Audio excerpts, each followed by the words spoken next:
ॐ अज्ञानतिमिरान्धस्य ज्ञानाञ्जनशलाकया चक्षुरुन्मिलितं येन तस्मै श्रीगुरुवे नमः।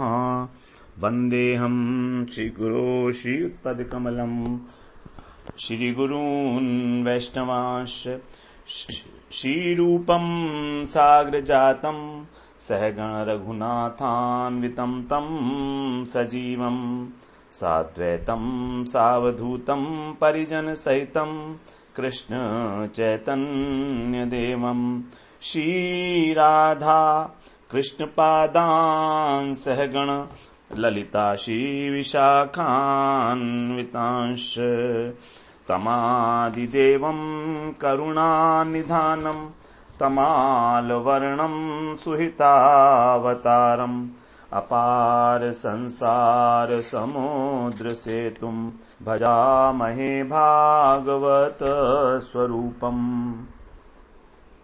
हे देव हे दैत हे भुवनैक बंधो हे कृष्ण हे चपल हे करुणैक सिंधु हे नाथ हे रमण हे नयनाभिराम हा हा कदानुभवितासि पदं दृशोर्मे। श्री कृष्ण चैतन्य प्रभो नित्यानंद श्री अद्वैत गदाधर शिवसदि गौरभक्त वृंद। हरे कृष्ण कृष्ण कृष्ण हरे हरे हरे राम राम राम हरे हरे। हरे कृष्णा। सर्वप्रथम मैं अपने गुरुपाद पद्म ओम विष्णुपाद अष्टोत्तर शत श्री श्रीमद् भक्ति वेदांत माधव गोस्वामी महाराज के चरण कमलों में अनंत कोटि दंडवत प्रणाम ज्ञापन करता हूं। हम लोगों ने अभी तक श्रीमद् भागवत पुराण का सातवें स्कंध का प्रथम अध्याय से लेकर 5वें अध्याय तक श्रवण किया। 7वां स्कंध हमारा ऊती लीला है, जिसमें कर्म वासना का वर्णन है और 3 प्रकार की कर्म वासना बताई गई, असुर वासना, दैव वासना और मनुष्य वासना, अशुभ, शुभ और मिश्रित, इस प्रकार की कर्म वासना। तो असुर वासना प्रकरण जो है वो 15, प्रत्येक प्रकरण 5-5 अध्याय का है। तो ये 23वां प्रकरण है हमारा असुर वासना प्रकरण, जो 7वें स्कंद के प्रथम अध्याय से 5वें अध्याय तक है। इसके अंदर जो है हिरण्यकशिपु की जो है प्रधानता से ही यहां पर असुर वासना का प्रकरण वर्णन किया गया है। स्कंद का आरंभ होता है जब राजा परीक्षित प्रश्न पूछते हैं कि भगवान तो सभी के सुहृद हैं, तो फिर उन्होंने इंद्र के लिए दैत्यों का विनाश क्यों किया? क्योंकि भगवान ने ही जो है इंद्र से कहा था कि तुम दधीची की हड्डियों से इस वृत्तासुर का वध करो। तो सुखदेव जी कहते हैं कि तुम्हारा जो प्रश्न है भगवान से संबंधित है, भक्तों से संबंधित है और बड़ा सुंदर प्रश्न है। मैं इसका तुम्हारे सामने वर्णन करता हूं। तो भगवान के ऊपर किसी प्रकार का काल का कोई फर्क नहीं पड़ता, क्योंकि भगवान तो माया से अलग हैं बिल्कुल।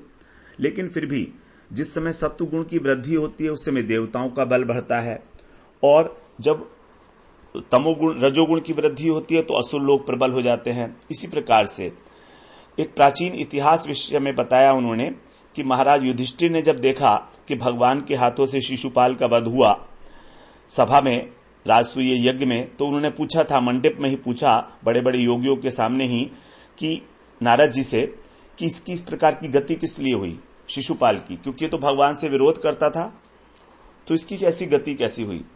तो फिर नारद जी वहां पर जो है उत्तर देते हैं युधिष्ठिर महाराज को कि देखो, निंदा स्तुति सत्कार इत्यादि ये सब शरीर के होते हैं, आत्मा तो इन सबसे अतीत है। तो जो मनुष्य अपने अहंकार के कारण देह में आत्मबुद्धि कर लेता है, उसको यदि भगवान मार भी दें तो ऐसे असुर व्यक्ति को, तो उसका भी कल्याण ही है इसमें। भगवान से चाहे किसी भी प्रकार का संबंध हो जाए एक बार, चाहे हमारा भगवान से मित्रता से हो, चाहे प्रेम से हो, चाहे बैर भाव से हो, चाहे द्वेष से भाव से हो, किसी भी प्रकार से, क्योंकि भगवान की दृष्टि में सभी भाव समान है, उन्हीं से सारे भाव की उत्पत्ति हुई है। और नारद जी कहते हैं कि जितना दृढ़ संबंध भगवान से बैर भाव में होता है उतना तो भक्ति से भी नहीं होता है। जैसे कि एक भृंगी जब कीड़े को पकड़कर लाता है तो उसका चिंतन करते करते वो स्वयं भी जो है भृंगी बन जाता है, उसी प्रकार भगवान का जो चिंतन करता है अंत समय में वो भगवान के धाम को प्राप्त कर लेता है। गोपियों ने भगवान की काम भावना से, कंस ने द्वेष से, शिशुपाल ने द्वेष से, कंस ने भय से भगवान के स्मरण किया। तो और शिशुपाल और दंतवक्र ये तो भगवान के पार्षद ही थे, जय विजय। सनकादिक ऋषियों ने इन्हें वैकुंठ में शाप दिया था, इसलिए राक्षस हो गए। तब युधिष्ठिर महाराज ने पूछा कि शाप क्यों दिया था, अब ये बताएं। तो बताया उन्होंने कि जो सनकादिक ऋषि 5 वर्ष की आयु में हमेशा ब्रह्म ऋषि हैं, विचरण करते रहते हैं, तो वैकुंठ लोक में भगवान के दर्शन के लिए गए तो जय विजय ने रोक लिया। 7वीं जो वहां पर 7वां दरवाजा था उस पर रोक लिया जय विजय ने कि तुम कहां जा रहे हो अंदर। तो इस प्रकार से जब उनको रोक लिया तो उनको 3 जन्म का शाप दे दिया कि तुम राक्षस हो जाओ, तुमको ये पता नहीं है, तुम भेदभाव करते हो, तुम सोचते हो हम 5 वर्ष के बच्चे हैं इसलिए, तुम हमारे को जानते नहीं हो ना, इसीलिए तुम भेदभाव करते हो, वैकुंठ में रहने योग्य नहीं हो। तो इस प्रकार से सबसे पहले जब वो वैकुंठ से आए तो उन्होंने हिरण्यकशिपु और हिरण्याक्ष के रूप में जन्म लिया। वराह भगवान ने उनका जो है हिरण्याक्ष का वध किया और हिरण्यकशिपु का वध जो है नरसिंह भगवान ने किया। नरसिंह भगवान ने जब हिरण्यकशिपु ने अपने पुत्र को दुख दिया प्रहलाद को, तो उसके बाद दूसरे जन्म में यही रावण कुंभकर्ण बने, राम ने दोनों का वध किया। और तीसरे जन्म में शिशुपाल और दंतवक्र, तो इनका वध जो है कृष्ण ने किया। इस प्रकार अब ये अंतिम जन्म था इनका और ये मुक्त हो गए हैं। तब युधिष्ठिर महाराज ने पूछा कि हिरण्यकशिपु जब अपने पुत्र को प्रहलाद जी को कष्ट क्यों देता था, आप ये बताइए। तो दूसरे अध्याय में फिर बता रहे हैं कि जब हिरण्याक्ष को मार दिया गया तो हिरण्यकशिपु को बड़ा क्रोध आया और उसने सभी राक्षसों से कहा कि तुम मेरी आज्ञा का पालन करो, क्योंकि ये जो विष्णु है इसने मेरे जो देवता लोग हैं इन्होंने विष्णु को चढ़ाकर और मेरे भाई को मरवा दिया है, हिरण्याक्ष को। यद्यपि ये जो विष्णु हैं वैसे तो दैत्य देवताओं के लिए समान है, लेकिन क्योंकि उन्होंने दौड़ भाग करके उसको अपने वश में कर लिया है और अब उसका स्वभाव बदल गया है, इसलिए उसने देवताओं के कहने पर वराह रूप धारण करके मेरे भाई को मार दिया। अब मैं जो है अपने त्रिशूल से उसका गला काटकर और उसके खून से अपने भाई का तर्पण करूंगा। इसलिए तुम लोग अभी क्या करो, पृथ्वी पे जाकर ब्राह्मण, गौ, जीव इत्यादि जितने भी हैं, पूजा पाठ यज्ञ इत्यादि, उसको नष्ट करो, क्योंकि इन्हीं से जो है देवताओं की वृद्धि होती है और विष्णु तो स्वयं यज्ञ स्वरूप है। तो जब देवता दुर्बल हो जाएंगे तो फिर विष्णु का वध जो है मेरे लिए आसान हो जाएगा करना। इस प्रकार से हिरण्यकशिपु की आज्ञा मिलते ही सारे राक्षस जो हैं वो तो हिंसा प्रिय होते ही हैं, अनेक प्रकार का उत्पात मचाने लगे, यहाँ पर गांव, नगर, उद्यान सब नष्ट करने लगे। उधर हिरण्यकशिपु ने अपने छोटे भाई की अंत्येष्टि की और फिर उसकी जो पत्नी थी और अपनी जो माता थी उन दोनों की ही दिति उनको समझाने लगा कि देखो शोक करने से कोई लाभ नहीं, आत्मा तो नित्य है, अपने कर्म के अनुसार ही सबको विभिन्न योनियों में जाना पड़ता है, शरीर से कोई संबंध नहीं है। बड़ा सुंदर हिरण्यकशिपु ने आत्म तत्व का उपदेश दिया अपनी माता को और जो मृतक हिरण्याक्ष थे उसके पत्नी को और पुत्रों को। बहुत सुंदर उपदेश है। इस विषय में उसने एक प्राचीन उपाख्यान सुनाया।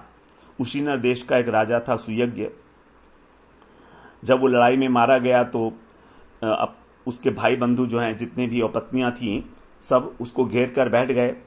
जब राजा के शव को ले जाने लगे तो पत्नियों ने रोक लिया कि नहीं, इसके शव को नहीं ले जाओगे। तो सूर्यास्त हो गया। तब वहां पर जो है यमराज जी बालक का रूप धर कर आए और उनको समझाने लगे कि देखो तुम लोग जो है हो तो उम्र में बड़े लेकिन अज्ञानी हो, मुझको देखो मैं बिल्कुल छोटा सा हूं, तो भी मैं जानता हूं कि ये आत्मा इसके अंदर से निकल कर गई है, ये तो शरीर तो वहीं का वहीं पड़ा है। अब तुम उस आत्मा को तो जानते नहीं थे जो निकल कर गई है, और शरीर ये पड़ा है, तो इस शरीर के लिए क्या शोक कर रहे हो तुम, ये तो झूठ मूठ का है तुम्हारा शोक, एक दिन तुम सब भी वहीं वे जाओगे। तो और हम अच्छे हैं तुम्हारे से कि हमको अपने माता पिता ने छोड़ दिया है मेरे, लेकिन देखो मुझ में कोई बल भी नहीं है तो भी मैं जिंदा हूं। आप सोच रहे हो कि आप जिंदा कैसे रहोगी, आप इतने समझदार हो, लेकिन मैं इतना छोटा सा बच्चा, क्योंकि इस भगवान के भगवान ही सबकी रक्षा करते हैं। तो जो गर्भ में बच्चे की रक्षा करता है वही बाहर क्या हमारी रक्षा नहीं करेगा। संपूर्ण जगत जो है भगवान की क्रीड़ा स्थली है। कभी वो जैसे चाहे जिसको बना लेता है, जिसको बिगाड़ देता है। और अगर दैव विपरीत है भाग्य विपरीत है तो घर में भी सुरक्षित नहीं है व्यक्ति, तो इस प्रकार से, और उसका जो जन्म है वो पूर्व कर्मों के अनुसार होता है। तुम सारे जीवन रोते रहो तो भी ये जो है कुछ होने वाला नहीं है। तुम्हारे रोने धोने से इस मृत शरीर पे कोई असर नहीं पड़ेगा। तो इस प्रकार से तुम्हारा जो रोना है बिल्कुल व्यर्थ है। तब सारे के सारी जितनी पत्नियां थी वो सब समझ गईं कि बिल्कुल ठीक है। वहां पर उसने फिर एक और उपाख्यान भी सुनाया। यमराज ने कहा कि देखो, जंगल में बहेलिया एक दिन मादा पक्षी को मार दिया, उसने फंसा लिया जाल में, और उसके जो उसका जो नर था, उसका जो नर पक्षी था वो विलाप करने लगा। तभी थोड़ी देर में ही बहेलिया ने उसको भी बाण मारा, वो भी मर गया। तो कह रहा है, मूर्ख रानियों, तुम्हारी भी हालत ऐसी ही है कि वो तो मर ही गया है, लेकिन तुम्हें अपनी मृत्यु दिखाई नहीं देती है, तुम्हें अपनी मृत्यु दिखाई नहीं देती है। बस इतना कहा, फिर वो अदृश्य हो गया बालक। और फिर रानियां समझ गईं कि हमको अपने कर्म के अनुसार ही शरीर मिलता है, ये शरीर के लिए रोना व्यर्थ है। और इस प्रकार से जो उनका मोह था दीति का, और उनकी पत्नी का, उसकी हिरण्याक्ष की पत्नी का जो मोह था, जो शोक था, वो भी दूर हो गया। अब तीसरे अध्याय में फिर हिरण्यकशिपु, यद्यपि उसने आत्म तत्व का बड़ा सुंदर उपदेश दिया, लेकिन स्वयं जो है वो असुर है, इसलिए जो है बड़ी अपने को अजर अमर बनाने के लिए मंदराचल की घाटियों में जाकर बड़ा कठिन तपस्या करने लगा। हाथ ऊपर उठाकर एक अंगूठे के बल पर पृथ्वी पे खड़ा हो गया और बड़ी भयंकर तपस्या की। तो जिस समय वो तपस्या कर रहा था उस समय सभी के सभी देवता जितने थे, क्योंकि देवताओं को उसने सबको अपने वश में कर रखा था, तो वो दोबारा से अपने अपने स्थान पर जाकर प्रतिष्ठित हो गए। लेकिन जब उसकी तपस्या का तेज इतना अधिक था कि उससे सारे लोग जलने लगे, पृथ्वी जो है वो कांपने लगी, नदियां भी जो है संतप्त हो गईं, दसों दिशाओं के अंदर जो है अग्नि फैलने लगी। तो फिर ब्रह्मा जी की शरण में गए सभी देवता। कहते हैं कि अब हम स्वर्ग में नहीं रह सकते, यदि आप ठीक समझें तो इसकी जो तपस्या की अग्नि है उससे हम सब जल जाएंगे, और आप ठीक समझें तो हम सबको बचा लीजिए, आप, हम आपकी जनता हैं। इस प्रकार से। और हिरण्यकशिपु जो सोच रहा है, वो सोच रहा है कि आप जिस सत्यलोक में रहते हैं मैं भी उसी पद को प्राप्त कर लूं। तो ये सोच रहा है हिरण्यकशिपु, इसलिए इसी विचार से वो इतनी बड़ी तपस्या कर रहा है। आप जैसा ठीक समझें वैसा कर लीजिएगा। और फिर आगे कहते हैं कि देखो, ये जो ब्रह्मा जी का पद है ये तो ब्राह्मण गाय की रक्षा के लिए है।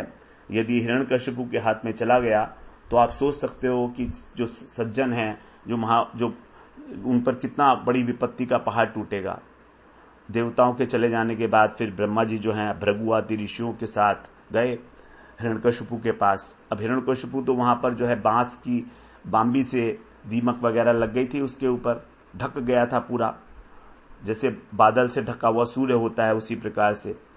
तो ब्रह्मा जी ने हिरण्यकशिपु से कहा, हे कश्यप नंदन, उठो, मैं तुम्हें वरदान देने आया हूं, तुम्हारी तपस्या सिद्ध हो गई है। तुम्हारी जैसी तपस्या न तो किसने की है अभी तक और न कोई करेगा, तुम वरदान मांगो। इतना कहकर फिर उन्होंने अपने कमंडल का जल उस पर छिड़का। छिड़कते ही जो है उसका जो शरीर था दैदीप्यमान, एकदम स्वर्ण के समान शरीर उसका, वो वहां प्रकट हो गया। और उसने ब्रह्मा जी की बड़ी सुंदर स्तुति की। इस प्रकार से ब्रह्मा जी की स्तुति की जैसे भगवान ही है वो। तो ब्रह्मा जी की स्तुति भगवान के रूप में, क्योंकि वो तो उनको भगवान ही मानता था, वो विष्णु को तो मानता ही नहीं था। तो बड़ी सुंदर वहां पर स्तुति की कि आप ही इस जगत के सृष्टा हैं, आप ही पालक हैं, आप ही संहार करता हैं। यदि आप मुझे वरदान देना ही चाहते हैं तो ऐसा वरदान दीजिए कि आपके बनाए हुए किसी प्राणी से, किसी मनुष्य, पशु, पक्षी, देव, दैत्य, नाग इत्यादि से मैं न मरूं, न भीतर मरूं, न बाहर मरूं, न दिन में न रात में, न अस्त्र से, न शस्त्र से, न पृथ्वी पर, न आकाश में, कहीं भी मेरी मृत्यु न हो और मेरा कोई मुकाबला न कर सके, मैं सब पर एक छत्र राज्य करूं। इस प्रकार से उसने तपस्या वरदान भगवान ब्रह्मा जी से वरदान मांगा। अब चौथे अध्याय में फिर ब्रह्मा जी से वरदान मिलने के बाद हिरण्यकशिपु के अत्याचारों का वर्णन है और प्रहलाद जी के गुण हैं उनका भी वर्णन किया गया है। तो ब्रह्मा जी ने जो है हिरण्यकशिपु को सभी वर दे दिए जो भी मांगे थे उसने, और अपने लोक में चले गए।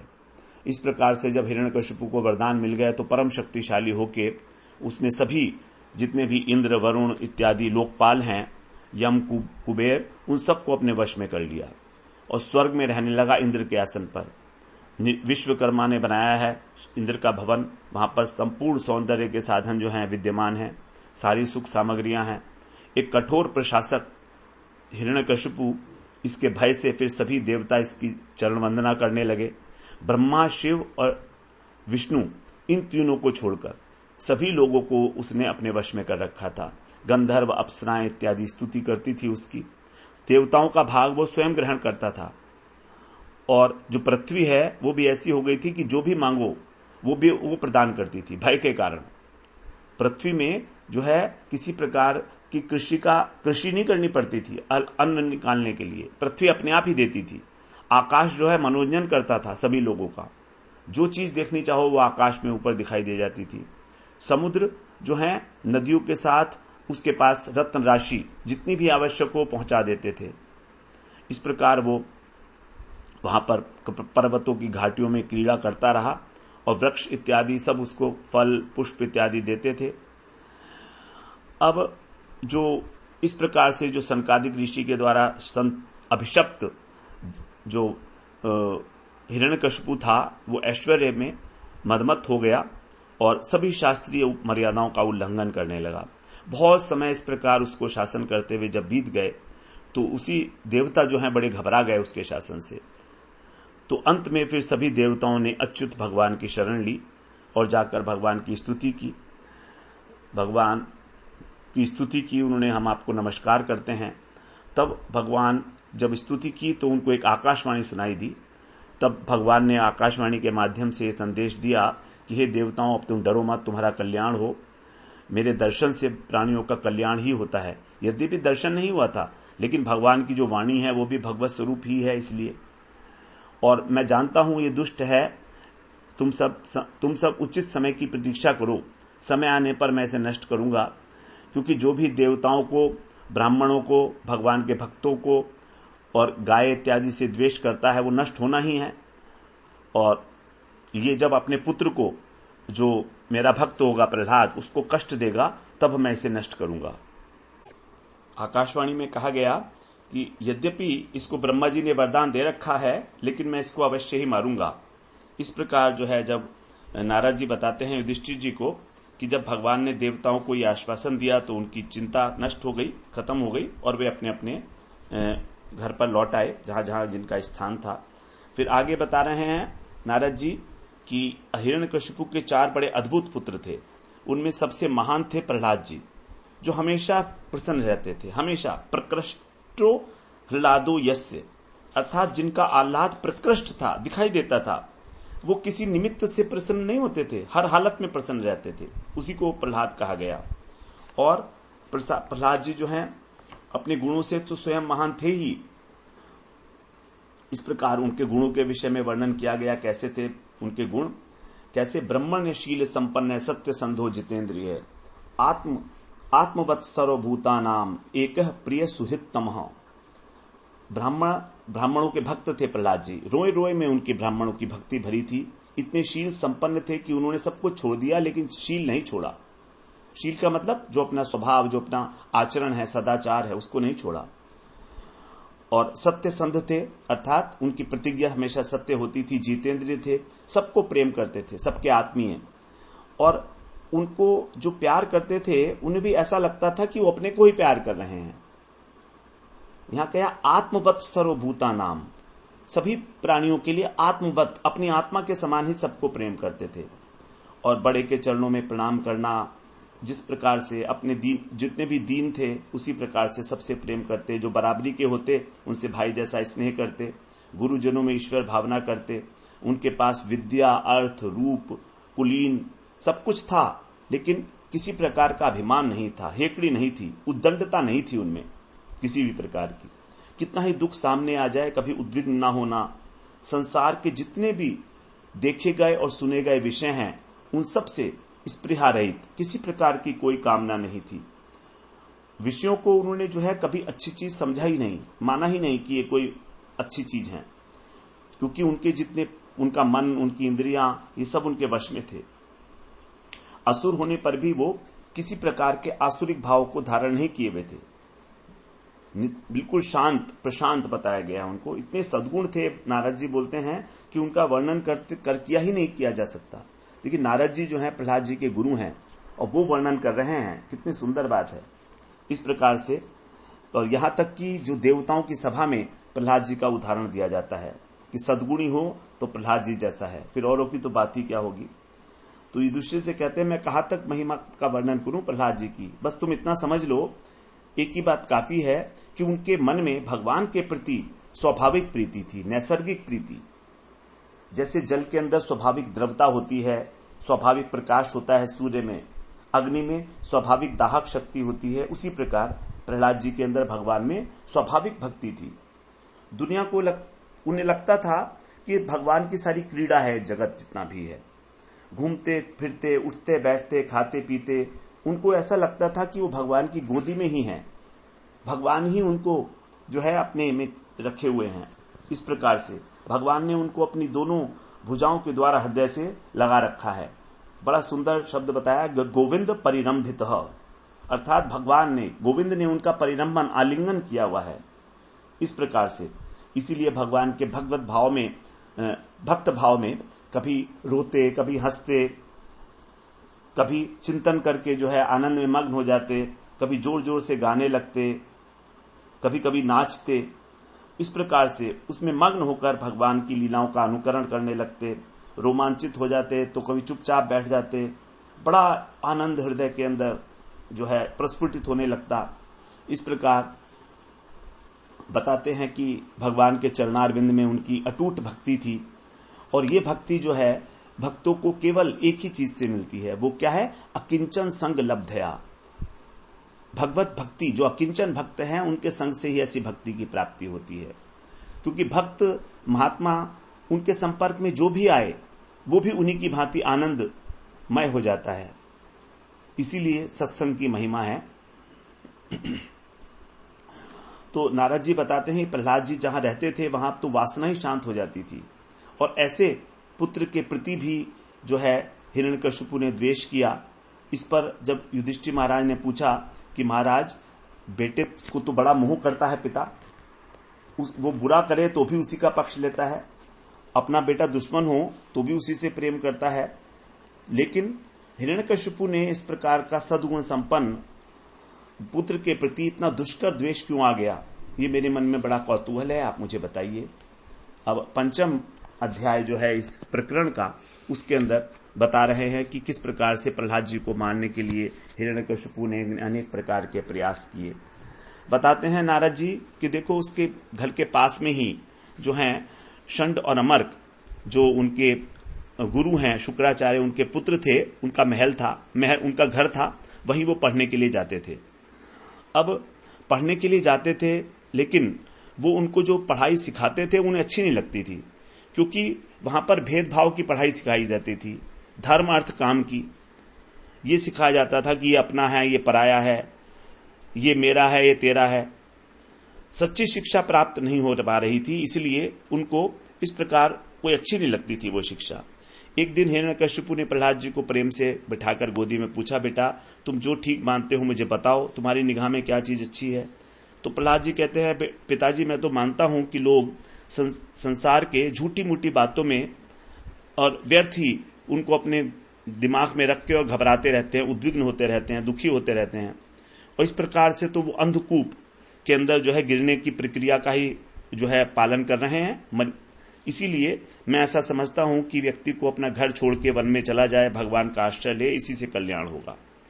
हिरण्यकशिपु ने जब पहली बार ये बात सुनी प्रहलाद जी के मुख से, तो उसे हंसी आ गई। बोला कि लगता है पाठशाला के अंदर कुछ दुश्मन के आदमी आ गए हैं, पीछे लग गए हैं मेरे बेटे के, इसकी बुद्धि को जो है भ्रमित करने का प्रयास कर रहे हैं, इसलिए इसकी अब जो है सुरक्षा करनी पड़ेगी। तो इस प्रकार से दैत्य जो थे वहां पर उनको ऐसा बोल के और प्रहलाद जी को फिर दोबारा से भेज दिया वहां पर।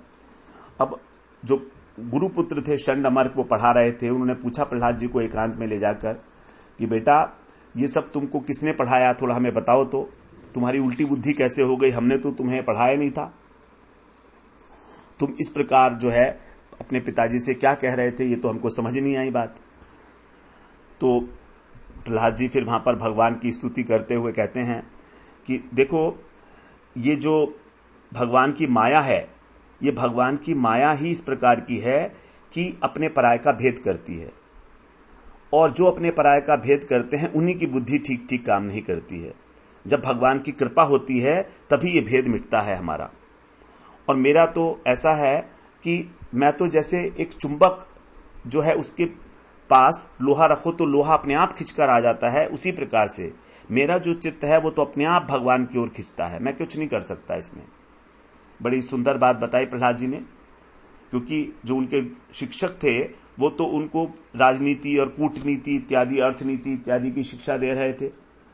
तो प्रहलाद जी के द्वारा ये कहना कि मैं तो यही समझता हूं कि अपने पराये की बुद्धि अज्ञान का कारण है, और बिना भगवान की कृपा के हमारा ये जो अज्ञान है ये नष्ट नहीं हो सकता। प्रहलाद जी की जब बातें सुनी तो गुरुपुत्र बड़े क्रुद्ध हुए उस पर, उसको डराया धमकाया।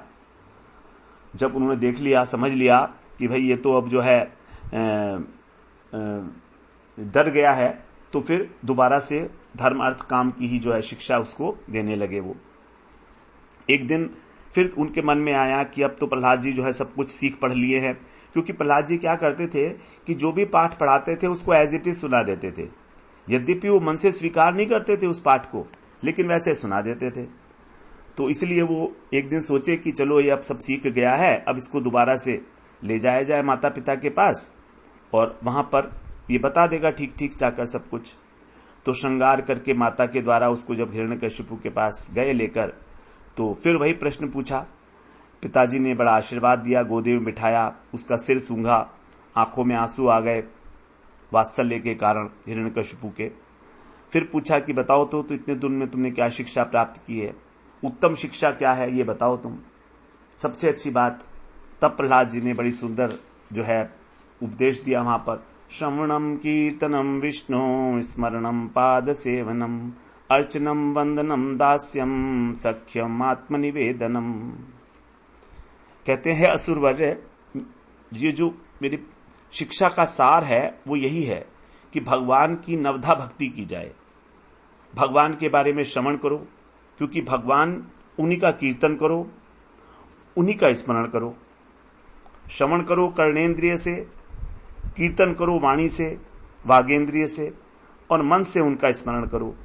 उसके बाद फिर उनका ही पाद सेवन करो, परिक्रमा करो चरणों के द्वारा, शरीर से उनका अर्चन करो, वंदन करो, दास्य और सख्य इस प्रकार के भाव से युक्त होकर और स्वयं को उनके ऊपर न्यौछावर कर दो। आत्मनिवेदन अर्थात अपना सर्वस्व अर्पण कर दो, उन्हीं के शरणागत हो जाओ। अपना शरीर जो है वो भी भगवान को दे दो, मेरा नहीं है अभी। इस प्रकार से जब साधन किया जाएगा भगवान को अर्पित होकर, इति पुंसार्पिता विष्णु भक्तिश्चेत नवलक्षणा, तभी हम इसको भक्ति कहेंगे। ये भक्ति के 9 अंग हैं, और ये कहते हैं कि मेरा तो ऐसा मानना है पिताजी कि यही सबसे उत्तम भक्ति है, इसके अतिरिक्त और कुछ नहीं है। बड़ा क्रोध आया हिरण्यकशिपु को इतनी सुंदर उपदेश देने के बाद, जब भगवान के विषय में भगवान का गुणगान करने के लिए, लेकिन उसने क्रोध किया नहीं। उसने प्रहलाद पर क्रोध करने के बदले गुरुपत्रों पर क्रोध किया कि अरे ब्रह्म बंधुओं, अधम ब्राह्मणों, तुमने इसे क्या पढ़ाया लिखाया है? क्या तुम लोग भी मेरे शत्रु से मिल गए हो? तुमने मेरा तिरस्कार किया, मेरी बात मानते नहीं, और मेरे बच्चे को ये सब कुछ सिखा रहे हो। दुनिया के अंदर देखते नहीं कितने दुष्ट लोग हैं जो वेश बदल के दूसरों को ठगते हैं, लेकिन कभी ना कभी तो उनकी धोखाधड़ी प्रकट हो ही जाएगी, क्योंकि पाप जो है किसी का छिपता नहीं है कभी भी। तो तुम लोगों ने मेरे दुश्मन से मिलकर एक जो पाप किया है, देखो अब ये प्रकट हो गया है। अब गुरुपुत्र बेचारे बड़े डर गए, तो उन्होंने प्रार्थना किया कि देखो हे राजन, हम आपसे सही से बताते हैं कि आपका जो बेटा है हमारे या किसी के कहने से ऐसा नहीं बोलता है, इसके भीतर ही ऐसी बुद्धि है, हम क्या करें? इसके अंदर इसी प्रकार की भावनाएं भरी हुई हैं, ये हमने नहीं सिखाया है इसको। आप जो सोच रहे हैं ऐसा नहीं है बिल्कुल भी, तो इसलिए आप हमें दोष ना दें। तो जब गुरुपुत्रों की बात सुनी हिरण्यकशिपु ने, तो प्रहलाद से पूछते हैं, बेटे तुम्हारी बुद्धि ऐसे खराब क्यों हो गई है? तब प्रहलाद जी जो हैं बड़ी सुंदर 3 श्लोकों के अंदर उपदेश देते हैं प्रहलाद जी यहां पर जो है उपदेश देते हैं 3 श्लोकों के अंदर, जो बड़े इंपॉर्टेंट श्लोक हैं हमारे। उसमें बताते हैं प्रहलाद जी, मतिर्न कृष्णे परतः स्वतो वा मिथो विपद्येत ग्रह व्रतानाम अदांत गोभिर्विशताम तमिश्रम पुनः पुनश्चर्वित चर्वणानाम। कहते हैं पिताजी, अपने पराये की जब तक भावना है, जब तक हमारी इंद्रियां वश में नहीं हैं, तब तक ऐसी बुद्धि कृष्ण के प्रति हमारी बुद्धि नहीं प्राप्त होती। ना तो अपने आप होती है, ना किसी के समझाने से होती है। और जो लोग घर गृहस्थी के अंदर ही लगे हुए हैं, आसक्त हैं, ग्रह वृत्ति हैं, ग्रह मेधी हैं, उनको भगवान की कभी याद नहीं आएगी, क्योंकि उनकी इंद्रियां अशांत हैं, उनकी जीभ नहीं मानती, कुछ ना कुछ बोलती रहती है, खाती रहती है, सारे दिन भर अनाप शनाप बोलते हैं, उल्टी सीधी बातें करते हैं, अलग अलग जो है कथाएं, ग्राम्य कथाएं सुनते रहते हैं, गॉसिपिंग करते रहते हैं। तो भगवान के अतिरिक्त दुनिया की जितनी भी बातें हैं वो सब कैसे हैं? चर्वित चर्वण, अर्थात बार बार वही चीज, अनंत काल से उसी का भोग कर रहे हैं, उसी चीज को खाए हुए कोई खाए जा रहे हैं, चबे हुए कोई चबाए जा रहे हैं। उन्हें भगवान का नहीं पता लगता कौन है वो।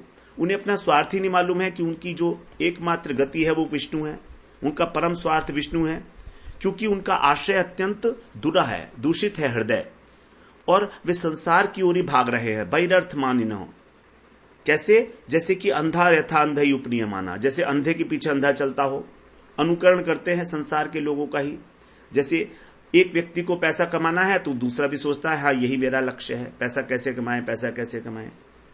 तो उनका जो वो है, जो वेदों के अंदर कर्म कांड है, बस उसी के अंदर जो है उनकी जो है बंधे हुए हैं वो लोग, उरुदामनी बद्धा। तो इस प्रकार से कर्म कांड में फंसकर और वो केवल इस संसार के भोगों के अंदर ही अनुरक्त हैं। और जो है जब तक इस प्रकार भगवान की ही एकमात्र भगवान के चरण ही इस प्रकार के हैं कि उनका स्पर्श करके, उनका भजन करके ही हमारे अनर्थ नाश हो सकते हैं, ऐसे भगवान के चरण हैं। तो उनकी बुद्धि उस भगवान के चरणों का स्पर्श नहीं कर सकती। कब तक? जब तक कि वो निष्किंचन महापुरुषों के चरण की धूलि में लथपथ ना हो जाएं, उनसे स्नान ना कर लें, अर्थात उनका अनुगत्य स्वीकार ना कर लें, तब तक उनको ऐसी बुद्धि नहीं मिलेगी। निष्किंचना नाम न वृणीत यावत महीयसाम पाद रजोभिषेकम निष्किंचना नाम न वृणीत यावत। जब तक वो उनका वर्ण नहीं कर लेते, वृणीत का मतलब है वर्ण करना, चुन लेना। जब हम सदगुरु का आश्रय ले लेते हैं, सदगुरु के अनुगत्य में फिर वैष्णव संग, साधु संग करते हैं और उनकी आज्ञा का पालन करते हुए भजन करते हैं, तभी हमारी बुद्धि भगवान के चरणों में लग सकती है, तभी हमारे जो अनर्थ हैं वो नष्ट हो सकते हैं। इस प्रकार जब 3 श्लोकों के अंदर 30, 31, 32 में प्रहलाद जी ने कहा 5वें अध्याय के, तो प्रहलाद जी को गोदी से उठाकर धरती पर पटक दिया, आंखें लाल लाल हो गई उसकी। बोला अरे अरे असुरो, मार डालो इसको, मार डालो, यहां से निकाल दो, ये दुश्मन के साथ की बात करता है, ये हमारा नहीं हुआ तो विष्णु का क्या होगा, अपने माता पिता का नहीं हुआ, हमारे वात्सल्य का इसने बिल्कुल ध्यान नहीं रखा। और यदि अपना कोई व्यक्ति जो हमारा अहित करे तो उसको भी नाश कर देना चाहिए। शरीर के जिस अंग में विष फैल जाए उसको काट देना ही श्रेष्ठ है। तो इसीलिए तुम लोग इसको खाते पीते समय कैसे भी किसी भी उपाय से मार डालो। बस असुरों को क्या चाहिए था, सब लोग जो है एकदम खुश हो गए और मारपीट का काम मिल जाए उनको। तो हिरण्यकश्यपु का हुक्म होते ही फिर मारो काटो इस प्रकार जोर जोर से चिल्लाने लगे, त्रिशूल से प्रहार किया उनके मर्म स्थानों पर। लेकिन प्रहलाद जी का मन भगवान में लगा था, भगवान के चिंतन में मग्न थे वो, उन पर कोई असर नहीं हुआ प्रहलाद जी के शरीर के ऊपर। अनेक प्रकार के उपाय किए गए, हाथियों से कुचलवाया, सांप से डसवाया, अभिचार कराया, कुछ नहीं हुआ उनके ऊपर, कोई भी प्रभाव नहीं पड़ा किसी प्रकार का। सारे प्रयास व्यर्थ हो गए, आग में फिकवाया, समुद्र में भी डलवाया। अब जब कोई उपाय नहीं दिखा तो उदास हो गया। अब उदास हो गया कि अब क्या करना चाहिए। तो यहां पर जो है प्रहलाद जी के विषय में कहा गया है कि जब वो उदास हो गया तो उसने षंडमर्क जो थे उन्होंने ही हिरण्यकश्यपु को अपनी सलाह दी। वो कहते हैं कि आपके तो भ्रुकुटी के विलास मात्र से ही देवता लोग जो हैं घबरा जाते हैं, थर थर कांपते हैं। आप चिंता क्यों कर रहे हो? आप चिंता नहीं करो, आप किसी भी तरीके से इसको यहां पर वरुण के पाश से बांध कर रखो कि कहीं ये भाग ना जाए, जब तक हमारे पिताजी ना आए शुक्राचार्य जी, क्योंकि शुक्राचार्य जी इसका इलाज करेंगे, हमारे वश में तो आ नहीं रहा है। तो किसी प्रकार से आप इस प्रकार इसको जो है यहीं पर बांध कर रख लो। अब हिरण्यकशिपु बेचारा क्या करता, परेशान तो हो ही गया था। उसने सोचा कि इसके मन में मेरे प्रति भी बड़ा आक्रोश पैदा हो जाएगा, क्योंकि मैंने इसको बहुत मारा है। तो इसलिए उसने वही किया जो उन्होंने कहा था, गुरुपुत्र ने जो कहा था उसको। तो हिरण्यकशिपु ने अच्छा ठीक है सलाह मान ली, और फिर कहा देखो तुम लोग जो है अब इसको इस प्रकार का उपदेश दो धर्म का कि जैसे राजाओं के लिए आवश्यक है। राजाओं का क्या, राजा दो प्रकार के हैं, एक तो राज ऋषि होते हैं और एक राजा होते हैं जो केवल इंद्रिय भोग में लगे रहते हैं। तो यहां पर कह रहा है वो गृहस्थ नरपति के समान जो राजा होते हैं उनका उपदेश दो, अर्थात जो इंद्रिय लोलुप हैं, इस प्रकार से। तो उसके बाद नारद जी बताते हैं युधिष्ठिर जी को कि उनको जो गुरुपुत्र थे दोबारा पाठशाला में ले गए, धर्म अर्थ काम की शिक्षा देने लगे। वहां पर फिर प्रहलाद जी बड़ी नम्रता पूर्वक रहने लगे, लेकिन गुरुओं की जो शिक्षा थी प्रहलाद जी को अच्छी नहीं लगी किसी भी प्रकार से। एक दिन जब गुरु जी जो है गृहस्थी के काम से कहीं बाहर गए थे, छुट्टी थी, तो जो उनके बालक थे उनके समान आयु वाले, उन्होंने खेलने के लिए प्रहलाद जी को बाहर बुलाया। प्रहलाद जी तो परम ज्ञानी, तो जो है उन्होंने जो है बड़े प्रेम से मधुर वाणी से उन बच्चों को अपने पास बुला लिया, बाहर जाने के बदले अपने, क्योंकि प्रहलाद जी जानते थे इन सब की जो है जन्म मरण की क्या गति होगी। तो उनके ऊपर बड़ी कृपा, बड़ी उन पर दया आई, कृपा करके उनको उपदेश देना आरंभ किया उन्होंने। अब युधिष्ठिर जी जो है बालक ही थे, इसलिए वो जानते भी थे कि अभी जो बच्चे हैं असुर दैत्य, ये जो इनके माता पिता हैं विषय भोगी हैं, उनके उपदेश से और उनकी चेष्टा से अभी इनकी बुद्धि जो है वो नष्ट खराब नहीं हुई है, दूषित नहीं हुई है। और सभी लोग प्रहलाद जी के प्रति आदर बुद्धि भी रखते थे। तो उन सब ने जो है अपने अपनी खेल कूद की जो सामग्री थी उनको एक साइड में रख दिया, और जो है प्रहलाद जी के प्रति बड़े नम्र भाव से आकर और उनके चारों तरफ बैठ गए, और एक प्रेम से उनकी ओर एकटक देखते हुए उनकी जो उपदेश थे बड़े मन लगाकर उसको सुनने लगे। इस प्रकार से फिर बताते हैं कि प्रहलाद जी जो हैं, वो प्रहलाद जी का जो हृदय था अपने मित्रों के प्रति, दैत्यों के प्रति, दैत्य बालकों के प्रति, मित्र तो नहीं कहेंगे, दैत्य बालकों के प्रति करुणा और मैत्री के भाव से भर गया। सभी को वो भगवत तत्व का, भक्ति का उपदेश देने लगे, क्योंकि स्वभावतः ही परम भागवत थे, महाभागवत थे। तो भागवत महाभागवत के पास यदि जाएंगे हम तो केवल हमें भक्ति की शिक्षा मिलेगी और कुछ नहीं मिलेगी। इस संसार की बातें पूछने के लिए कभी गुरु और वैष्णव के पास नहीं जाना चाहिए कि हमको ये करा दो, हमको ये करा दो। ये बड़ी तुच्छ सी बात है। केवल भक्ति को प्राप्त करने के लिए ही हमें गुरु वैष्णव के पास जिज्ञासा करनी चाहिए, प्रश्न करना चाहिए, क्योंकि उनका वही सब्जेक्ट है। इसीलिए तो प्रहलाद जी बड़ी सुंदर यहाँ पर अब आगे उपदेश देंगे उनको। तो ये हमारा इस प्रकार से 5 अध्याय में असुर वासना प्रकरण यहाँ पर पूरा हुआ। अब हम 6ठे अध्याय में फिर प्रवेश करेंगे, जो हमारा 24वां प्रकरण होगा। 24वां प्रकरण है दैव वासना प्रकरण, जो प्रहलाद जी की वासना है, शुभ वासना है। तो अब उसका वर्णन किया जाएगा कि प्रहलाद जी किस प्रकार जो है असुर बालकों को उपदेश देते हैं। ये भी हमारा 5 अध्याय के अंदर है, 6ठे अध्याय से लेकर 10वें अध्याय तक। इसका फिर हम लोग अगले सत्र से श्रवण करते हैं। वांछा कल्पतरुभ्यश्च कृपा सिंधुभ्यैव च पतितानां पावनेभ्यो वैष्णवेभ्यो नमो नमः।